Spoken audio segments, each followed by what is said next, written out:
이른바 중소돌, 중소기획사 소속 아이돌, 액기적으로 불리는 걸그룹 피프티 멤버들과 소속사 어트랙트 측이 상표권을 둘러싸고 법적 분쟁을 벌일 것으로 보인다.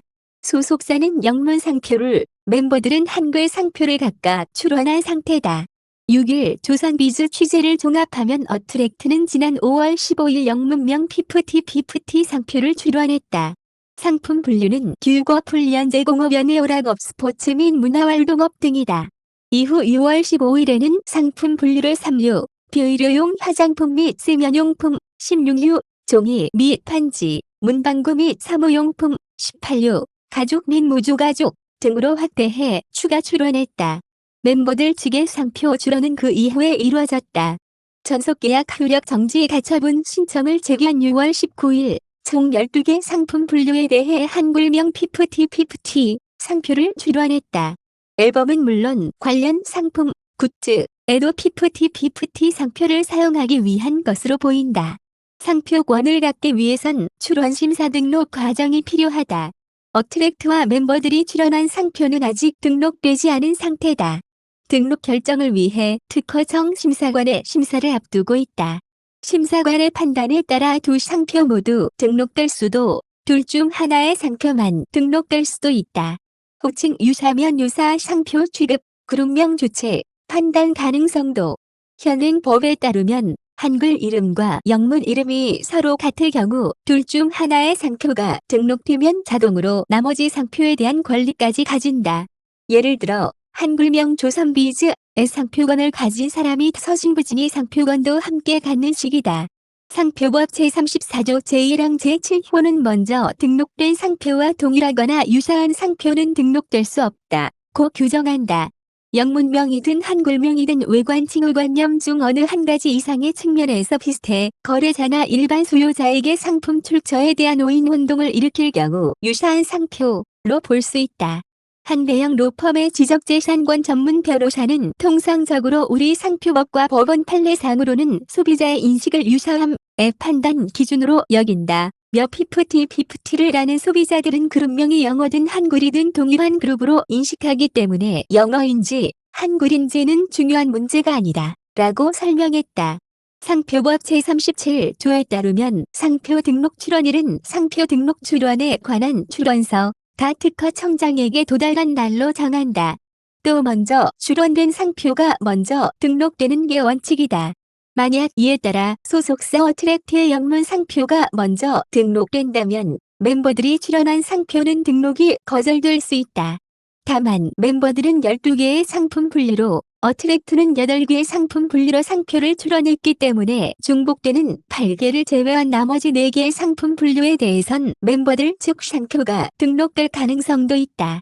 또 멤버들이 그룹명의 주체, 판단에 따라 상표권을 갖게 될 수도 있다. 상표법 제34조 제1항 제6호는 저명한 타인의 성명 명칭 또는 상호 추상예명 필명 또는 이들의 약칭을 포함하는 상표 다 등록될 수 없다고 규정한다. 특허청의 상표 심사 기준은 유명 아이돌 그룹의 이름도 저명한 타인의 명칭으로 보고 있다. 소속사는 가수가 저명해지기 전까진 가수의 승낙 없이 상표를 등록할 수 있지만 가수가 이미 저명해진 후에는 상표 등록 전 해당 가수의 승낙을 받아야 한다. 즉, 법원이 멤버들을 피프티 그룹의 주체로 보고 이미 유명한 상태로 판단한다면 멤버들의 동의를 받지 못한 어트랙트의 상표는 등록이 거절될 수 있다는 얘기다. 소속사가 그룹명으로 상표권을 출원했으나 등록이 거절된 사례는 과거에도 있었다. 그룹 티아라 소속사 MBK 엔터테인먼트는 특허청의 티아라라는 상표를 출원했다. 멤버 큐리, 은정, 효민, 지연은 상표 출원의 의의를 제기했고 특허청은 2018년 MBK 엔터테인먼트의 상표권 등록을 거부했다. 그룹 백날지 역시 소속사과 상표권 등록을 시도했으나 멤버들과의 합의가 없었다는 이유로 불발됐고 걸그룹 여자친구도 하이브 산하 소스뮤직인 특허청의 찌프렌드즈라는 이름에 대한 상표를 출원했다가 등록을 거절당했다. 상표권이 전부가 아니다. 퍼블리시티권 분쟁 여지도. 상표권 문제를 넘어 퍼블리시티권, 인격표 지역 리권, 분쟁으로 비화할 여지도 있다. 퍼블리시티권은 초상이나 성명, 목소리 등 개인의 인격적 속성이 갖는 경제적 가치에 대한 상업적 이용을 통제할 수 있는 권리다. 상표 및 지정 상품을 등록해 보호받는 상표권과 달리 퍼블리시티권은 유명도를 반영하는 주지자 명성, 이 판단 기준이 된다. 문화체육관광부가 공표한 대중문화예술인 표준 전속계약서의 퍼블리시티권 조항을 보면 기획업자는 계약 기간에 한해 본명 예명애칭을 포함한 다수의 모든 성명, 사진, 초상, 필적, 음성 등 일체의 것을 업무와 관련해 이용할 수 있지만 계약 기간이 종료되면 그 이용 권한이 즉시 소멸된다. 따라서 피프티 멤버들은 향후 어트랙트와의 전속 계약이 해지될 경우 법적인 문제 없이 공적인 장소에서 그룹명을 사용할 수 있다. 한 엔터테인먼트 전문 변호사는 만약 피프티의 상표권을 소속사가 갖게 된다면 멤버들이 피프티의 콘서트 같은 이름을 내걸고 행사를 진행하는 건 상표법 위반에 해당되지만 멤버들 스스로 피프티입니다. 라고 자기 소개를 하는 건 퍼블리시티권의 문제이기 때문에 상표권과 별개로 따져야 한다고 설명했다. 과거에도 한 아이돌 그룹의 전 소속사가 그룹명과 유사한 명칭을 사용해 음반을 출시하자 해당 그룹 멤버들이 전 소속사를 상대로 성명 사용 금지 청구를 한 사건이 있었다. 이 사건에서 법원은 연예인의 경우 예명 또는 그룹명은 실명 못지않게 중요하고 대중에게는 예명 또는 그룹명으로 인식되며 다른 연예인과 식별하는 기능을 가지고 있으므로 이런 연예인의 예명 또는 그룹명 역시 성명권의 대상이 된다고 판단한 바 있다.